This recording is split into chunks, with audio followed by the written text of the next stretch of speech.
1450 AM, The Ticket. How about 24 hours from this moment right now? You're going to be tuned into Idaho Sports Talk because Chris Peterson, legendary Boise State and University of Washington head football coach, will be on these airways. We made it happen.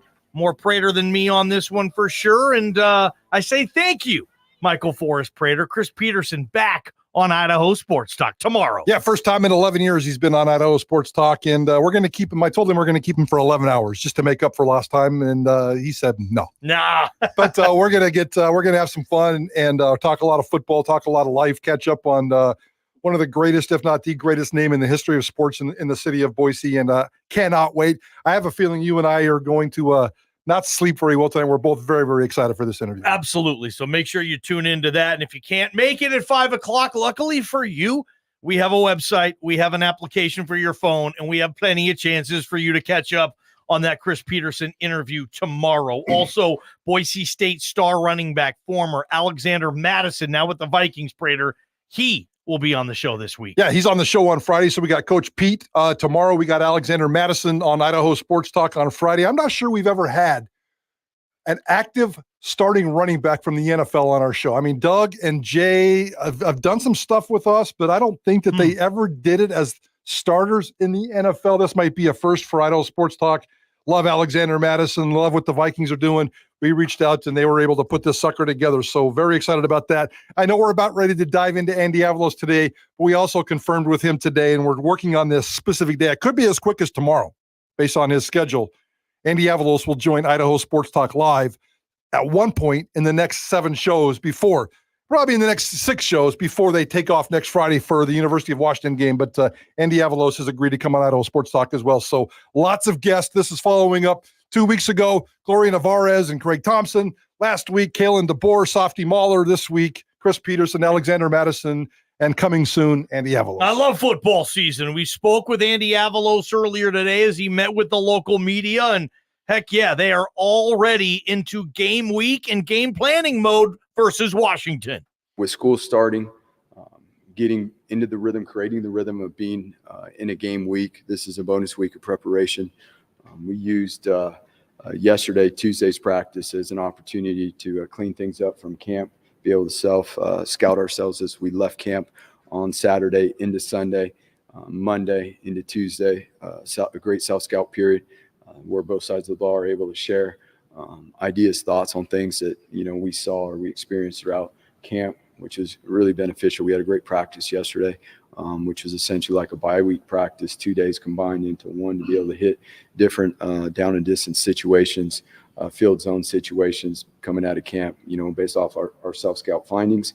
And then obviously today was a great opportunity to have a bonus Tuesday to get ourselves in rhythm of what a in-the-season practice looks like, how everybody's roles fit.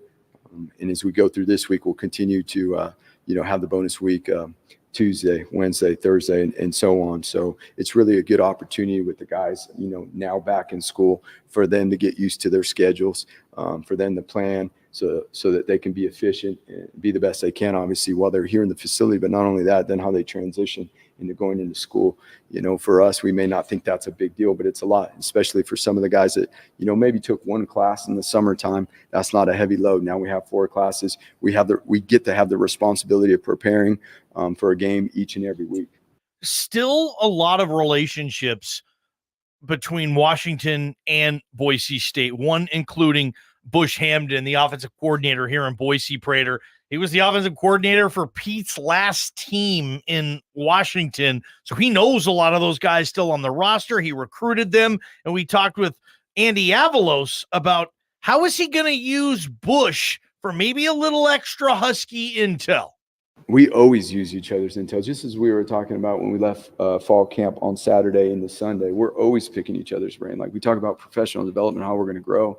Like you're missing a huge opportunity if you aren't constantly asking the other side of the ball. The cool part for me is I get to be on both sides of the fence now and see what's going on and what really matters on one side of the ball and what really matters on the other. And so we try to come together more than we ever have and share those things or ask questions from the other side of the ball instead of just trying to guess and assume. So not particular just because Bush worked there But we typically do that. But yes, I mean, obviously personnel wise, it's obviously a different head coach, a different offensive coordinator. They had an unbelievable year last year in the things that they did.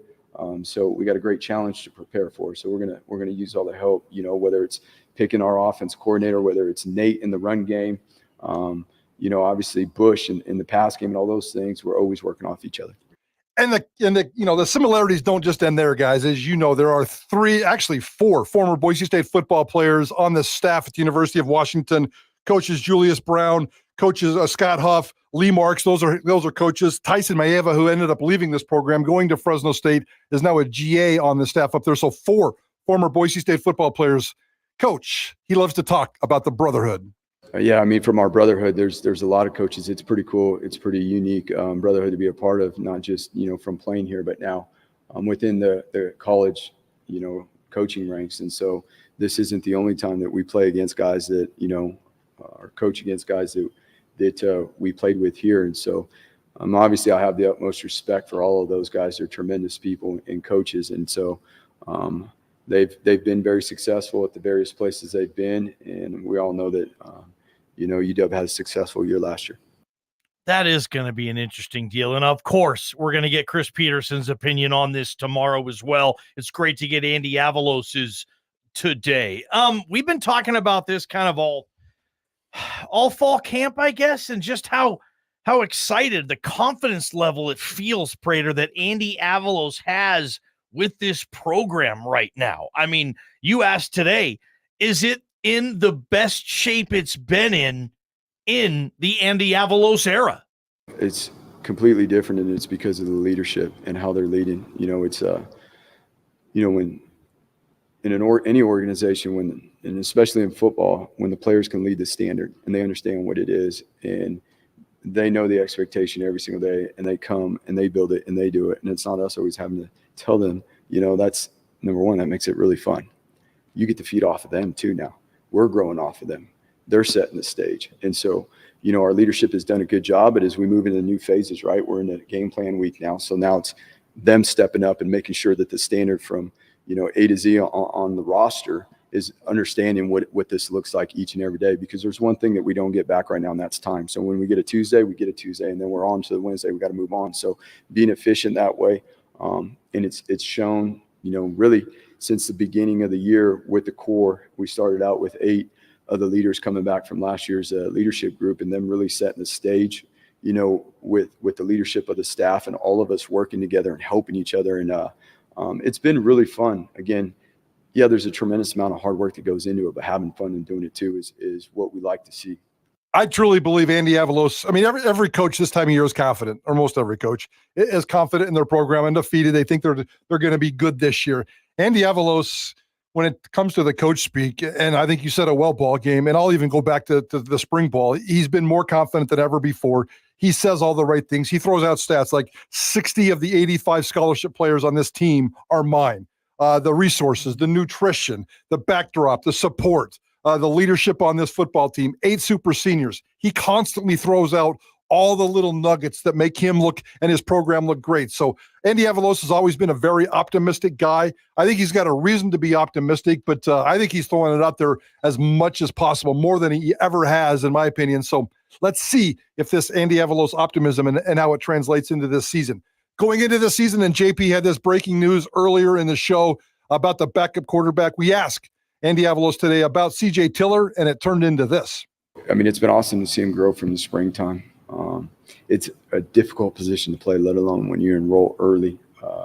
There's a lot on your plate. There's a lot to learn, and it's not just all X's and O's. There's being in a new environment, being away from home, the mental demands of the game of playing that position, not, again, just the X's and O's wise, but everything that goes along with the leadership part of that. We've seen tremendous growth within that. We've been working to have both him and Mad Dog split the orange. And after Saturday's last scrimmage there in fall camp, CJ and Mad Dog have done a really, really good job, and we're excited about what they both bring to the table. But obviously we got to declare one as we move forward into game week. So we have declared that Maddox will be the second string quarterback at this point. Well, we're still obviously got an unbelievable plan for CJ to continue to develop and get reps, both mentally and physically, within our practice structure and what we're doing. I'll tell you this, Prater, and I've been watching the quarterbacks a lot since practice began. And the only bad thing, I think, is the fact that there's not a lot of experience. Yeah. But I like the zip. CJ Tiller throws a terrific looking ball. He's on point, whether he's throwing to the net or he's throwing to a wide receiver. Like Andy said, we have major plans for this kid. But CJ Tiller, and I think he knows this, that's not going to be this year, hopefully, and it's probably not going to be next year either, and it might not even be the year after that. It might be CJ Tiller, Gatlin Bear, get used to that competition. I'm sorry, that combination in 2026. But I think for a Boise State fan, I think it's a good thing that Mad Dog won this gig. He's been in the program a little bit longer. Yep. He has seen a little bit of game time, and I'd like to ask our listeners, too, how much do you trust QB2, or your thoughts that Maddox Madsen did beat out CJ Tiller? Are you confident, at least in Mountain West play, that Maddox Madsen with this team can come in and get the job done, Prater? The one thing I've noticed, and that's a very good description of what we've seen from these quarterbacks in camp so far, they're all different. I mean, obviously Taylor Green is different from every quarterback we've ever seen. So that just goes without saying. Tiller's a little bit taller. He's 2 or 3 or 4 inches taller than Maddox Madsen. They're both about the same kind of build. I like the way CJ throws the ball. I like the way Maddox throws the ball. Maddox has got a strong arm. He's a baseball player. He's got baseball strong arm. That's probably the strongest arm on the football team. That doesn't necessarily make him the best quarterback. So I think they're all 3 good. CJ Tiller has caught my attention a couple of times for a guy that's never really played. He's been here for the entire calendar year. Yeah. I hope Boise State can keep all 3 of these people happy, because all 3 of them, it'd be nice if they could stay in Boise State uniforms. It's a nice quarterback room. You're right. And they're the only 3 quarterbacks on scholarship, Prater. You'd like to keep them into the program. We're going to talk about paranoia and how college football coaches, it feels to us, are the most paranoid dudes on this planet. Mike Prater asked Andy Avalos today about coaches being paranoid. To be honest with you, I don't really focus on the things that we can't control, and that's been whether I'm in this position now or the other roles that I've had within this game as a player. That's the one thing that, I'm always going to hang my hat on when it comes to that. So I have the utmost confidence in the people around us, whether it's the staff or the players, and the things we do control, as we just talked about, because of what this environment and what this culture looks like now. And I'll tell you, like, we work long, hard days, Mike. I mean, we're in that mix already, probably because of how hard we work and, what our culture is and what our environment here. It doesn't take me long to fall asleep at night. Translation. We work our asses off, and I'm going to protect that work as much as possible. And I've hired people to do it for me. Let's talk about paranoia, ball game. Let's talk about the past. There was a sense of paranoia going on at Boise State Stadium today in the middle of practice that you and I both noticed. Save that, tease that. So let's coaches have been paranoid around here for 30 or 40 years. They've been paranoid in college football for 100 years. And Andy Avalos had a very, very interesting way of answering that question. But at the end of the day, he said, I'm perfectly fine, Mike. I sleep well at night. I love that one. I don't have a problem falling asleep at night. Right? I mean, if you're paranoid, you're tossing and turning. You have anxiety. Yes. You have suspicions. Like JP, I would imagine, has a tough time falling to sleep. Because he's paranoid, because he thinks Prater's going to have another temper tantrum at work tomorrow. He's just paranoid about a million different things. It's JP, right? Exactly. The Prater temper tantrum. But Andy Avalos put all that to rest. I may have a little paranoia, but don't worry, Prater. I sleep well at night. And Prater's going to tell you exactly what kind of sparked this paranoia talk, is there was an event that occurred at Albertson Stadium today, and maybe some old Idaho Vandal, Boise State espionage stuff too I want to revisit. That's our video segment. It's always brought to you by the Dollar Loan Center. They've been funding loans for 25 years. Visit don'tbebroke.com. They're safe and inexpensive. And how about this? 16 locations are soon coming to Idaho. Apply online for a $5,000 loan at don'tbebroke.com. Great stuff. Paranoia. Coaches, you have it. We're talking about it. We come back on Prater in the Ballgame. From the Beacon Plumbing Traffic Studios, this is Ticket